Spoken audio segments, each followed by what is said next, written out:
Hello. 3 days to due date. He caught Lila's cold. Yep. So I'll be over here. I'm like, oh boy, the thought of being sick while delivering is atrocious. So I'm just, zinc and buffering as much as I can and trying to drink as much as I can. But of course, when Lila's sick, all she wants to do is snuggle on me. Like I couldn't get her. She was breathing in my face, like needing me. Yesterday, I kept like moving her head so I would like nuzzle like that. And because she's so stuffed up in her nose, she's breathing really hard through her mouth, and so she's like in my face. I'm like, child. So we're washing all the sheets today. Yes. And disinfecting everything just to, try to keep it. The good news is he does get through stuff pretty quickly. So hopefully, today's the worst of it and you'll just start getting better from here. The reality of it is I'm going through something significantly easier than my very, very pregnant wife. So I'm so pregnant, guys. This will be one of those few moments as a man where I don't act like getting a small cold is the end of the world, because I gotta tough this one out because my wife's pregnant and about to deliver a baby. So I appreciate that. I so appreciate that. Yeah, well, I'm here for you. Thank you. Lila did sleep though last night, which was good. She fell asleep on me on the chair.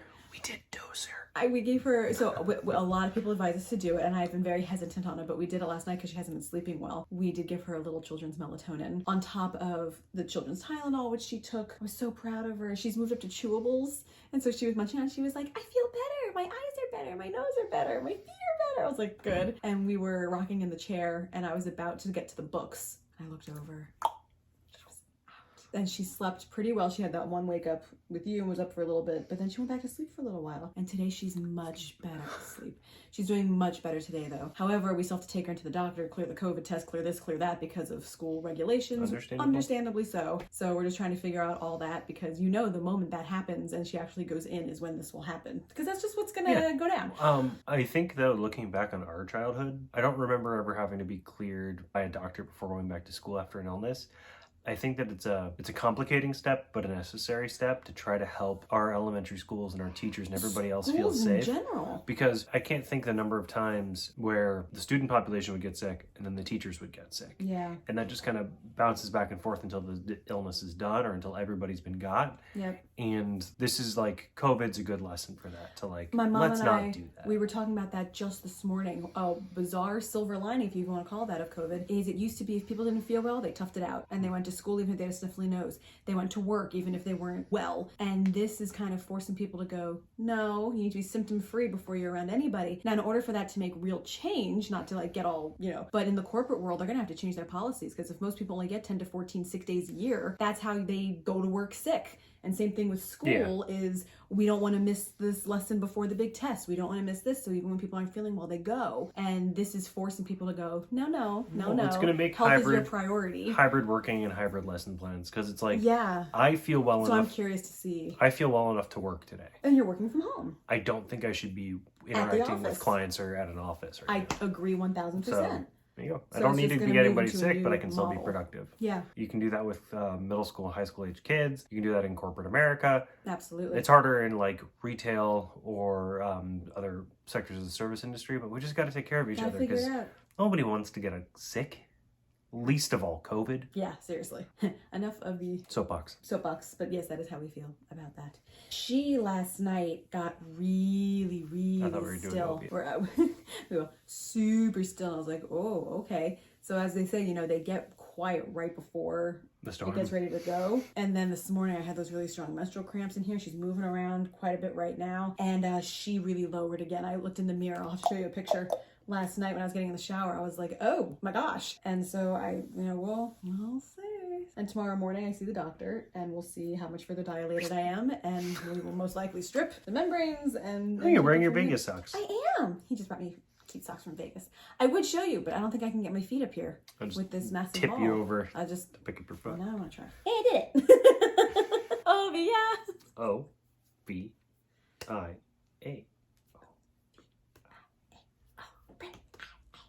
0 weeks in 3 days.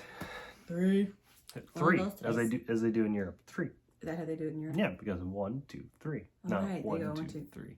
Daily development. Baby Rosenwalk is fully developed and physically ready to meet the world. She just might be building up her courage for her big entrance. It's a lot. Trauma. Your Guide to Epidurals. It's a really big needle. In your spine. Like a really, really, really big needle. Well, yeah. And then No, I saw it. It's a big needle. And they feed a catheter into your spine. They do. An epidural is a form of local anesthesia that can help you manage the pain of childbirth. An epidural is probably the most popular form of labor pain management, as the majority of women in many areas elect to take this medication.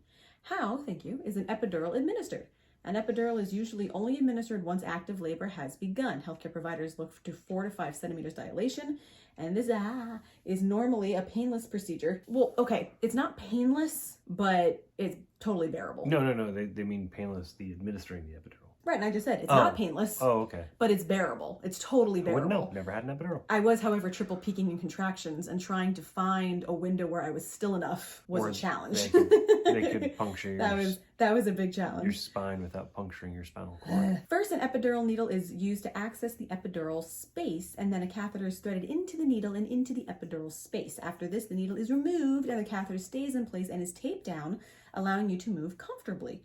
Healthcare providers can then dispense the medication as needed. Yes. Are there any risks involved? Yes. Home medicine. And then the bottom line. So then it talks about a couple other things too. But as with anything, right, there's risk involved with anything. Benefits, I really wanted to go all natural with Lila, but after 8 hours of triple peak contractions, I was just like, I'm not going to be able to get through this. Yeah. And I'm tempted to go for no medicine again this time, but also knowing how much this has been revving, and when it hits, it's going to be so fast and furious. And my friend who just had a baby a few weeks ago said the second I got there, I had the epidural and the baby was born 20 minutes later. It was like, yeah. I'm leaning towards yes, but I'll see how I feel in the moment. Get in there and turn it up to 11. Turn it up to 11. Nutrition tips. Fun fact. For about 5 months after birth, your baby won't be able to taste salt. A baby's kidneys can't process sodium until around this time, so it isn't a huge loss. Good to know. Now, one thing we did with Lila, which we're going to do with her too, a wide variety of foods when it's done. We loved the Yumi brand. They were fantastic, and they introduced her this wide palette of flavors and variations and incredible foods, which is great for allergy stuff too. They shipped to DC. But they have no salt. Yes. Oh, okay, cool. And then we did Raise Real. And then we did Raise Real, which again is like the finger food version, but all of these incredible combinations. And they also have no salt. I have no problem not giving salty foods to my babies until they're one and a half, 2. She didn't even have her first French fry until she was like a year Yeah, I mean, I think it's advisable. It's so good for their bodies. You don't need all that extra salt at that age, and heart health. Yeah, and we don't eat much salt to begin with. We don't really. Well, we have for the last year and a half. But we have a little bit more this past year, but not a ton. But I do feel strongly about that, and limiting sweets so that it's a real treat, when they get it. And I just think it's important to have a well-rounded, healthy palate. It makes it more like amenable when they do eat the yellow or brown meals. Yes, which don't happen very often, but she did have a full-on yellow meal the other night, and I was like, it's what? Happen. They're kids. It's fine. You're 3. It's fine. As long as they get a full nutritional palate within a week. Exactly. The next day she ate an entire avocado at her lunch. I was like 1.5. 1.5? Yeah. She ate 1.5 that day? Yeah. She ate 1 with me. She loves avocados. Baby Santa! Oh, baby center. Oh. Rock and roll. Just like feel like Ozzy Osbourne. Yep. See Trolls 2 World Tour hits. A lot of fun. Did your baby arrive? No. Not yet. Are au pairs and nannies the same? They are not. They are very different. My brother and sister-in-law have an au pair. They are usually in a certain age range. They come from out of the country and they live with you. That's au pairs. That's au pairs. Nannies are of any age range. anything. It may be from this country, it may not be from this country. And babysitters, they come in once in a while. Nannies are much more of like, you're with us Monday through Friday from 2 to 7 or whatever it is. There's much more of a set schedule with nannies. Mm-hmm. I was a nanny for many years in Los Angeles. Yeah. And I loved it. I worked with 3 different families. Benefits of skin-to-skin contact with your newborn. It's one of the most important things you can do, guys. Ask for your baby to be placed directly on your chest right after birth with a cap on her head and a warm blanket across her back. It's best at this in cabin as soon as your baby is wiped off, even before the umbilical cord is clamped and cut, absolutely, and before your baby is clean, checked, and weighed, 1000%. Get them on you. But even if it takes a few minutes for this to happen, it's now well understood that skin-to-skin contact can make your baby's early moments in the world smoother and less traumatic. Because what they go through, it's traumatic for the mama. But can you imagine that? Can you try to picture experiencing coming out and being like, oh, Well, the world, what is this? They have cognition in the womb, in utero. So Uh-huh. imagine your world ending Uh-huh. for another world to begin. Like- That's what's happening. Whoa. Didn't you have this whole thing? You had this whole theory when Lila was born of like, there's a reason we don't remember until a certain age. You remember that? You went on this whole tangent Oh, about yeah, it. yeah. No, there's a reason you don't typically remember. I think it's before 5 or before, like, everything Lila's doing right now will imprint upon her. A lot she of won't people really have have their first specific real. A lot memories. of people start with their real memories between 2.5 and 3. Yeah. Is when those first real But they're- memories occur. But they're not, this is a whole tangent. They're not necessarily reinforced by remembrance. They're reinforced by storytelling and pictures. The reason why is because if you had all these memories lumped together, you probably would remember birth, which is a remarkably traumatic experience.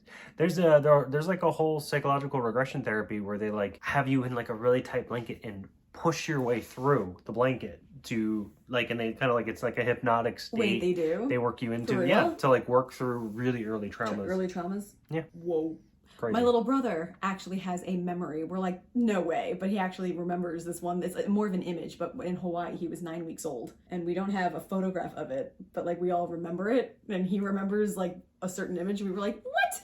So that's wild to think about. But usually, yeah, it's 2.5 or 3 before they really remember things. What are the benefits of skin-to-skin contact with my baby? Limitless. Warmth. Newborns can't regulate their body temperature well. Your body heat keeps the baby warm and cozy. Comfort. Researchers have shown that newborns who have more skin-to-skin contact cry less. Easier breastfeeding. Newborns who are placed on their mother's chest immediately after birth, they begin crawling or nudging themselves down, which Lila did and not latched on. And protection against infection. If skin-to-skin contact with your newborn happens before the baby's even cleaned off, there's evidence that he'll be or she'll be less prone to infection because they have more time in contact with the beneficial bacteria you transmit to them during a vaginal birth. I love skin-to-skin. Yeah. And then in that first month, oh my gosh. As much as As possible. much as possible. It just develops a level of comfort for everybody involved. And it's so sweet. And you smell the top of their head and they just snuggle in. You're exhausted. These newborn days are not easy, but they are also the sweetest, most wonderful things. And I cannot believe we're about to be going through them again. Yeah. But with Lila this time. Impending doom. It's not impending doom. We're going to be exhausted and be zombies, like for sure. But This it's is gonna just be how I'm going to wonderful. feel for the next 6 months. Uh-huh. Hopefully not with a cold. Just hopefully this I tired. hope not. I know. Get better. Thanks. Get betterness. There's a reason I'm separating it, silly Oh. goose. 3 days to go. Subscribe if you're. Watch Diddy down here. Hit the like button, the bell for notifications. Please share, comment. Send in those comments and questions. Yeah. We really are at the tad end here. And any songs you think I should add to our Add to Spotify the playlist. playlist for labor and delivery. Anything fun or inspiring for you. But not edit. death metal. No, Not death metal. no, not And not murder no. rap. But anything else? Funny. I do want all goofy. kinds of eclectic stuff. Yeah. So have at it. Bye. Bye. Feel better. Thanks.